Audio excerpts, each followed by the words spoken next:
विश्व मांगल्य सभा हे मातृशक्तीचे राष्ट्रव्यापी संघटन असून गेल्या 14 वर्षांपासून देशातच नव्हे तर देशाबाहेर देखील विविध राष्ट्रांमध्ये कार्यरत आहे. घराघरातील माता देव देश, धर्म, संस्कृती, संस्कार, परंपरा यांचे चिंतन करणारी असावी अशी आदर्श माता निर्माण करणे हा प्रमुख उद्देश विश्व मांगल्य सभेचा आहे. सदाचार सभा ही नित्य कार्यपद्धती असून या माध्यमातून विविध कार्यक्रमांचे आयोजन केले जाते. अनेक वर्षाच्या प्रतीक्षेनंतर श्री रामलल्ला अयोध्येत विराजमान झाले.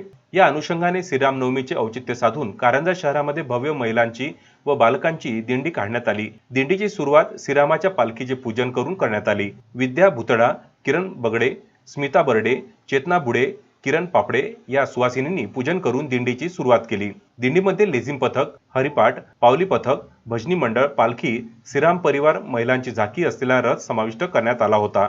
दिंडीची सुरुवात श्री गुरु मंदिर जवळून करण्यात आली व शहरातील चौरे लाईन रामासावजी चौक मार्गे श्री मोठे राम मंदिर येथे दिंडी सांगता करण्यात आली. या दिंडीमध्ये शेकडो महिला अतिशय उत्साहाने सहभागी झाल्या होत्या.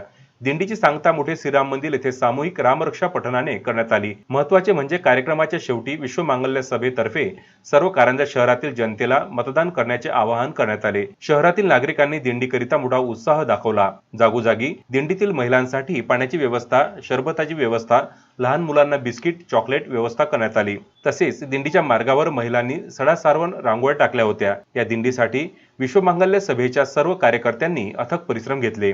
तसेच दिंडीसाठी विश्व हिंदू परिषद, बजरंग दल, श्री रामनवमी उत्सव समितीने सहकार्य केले. अक्षय लोटे, विदर्भ न्यूज, कारंजा लाड.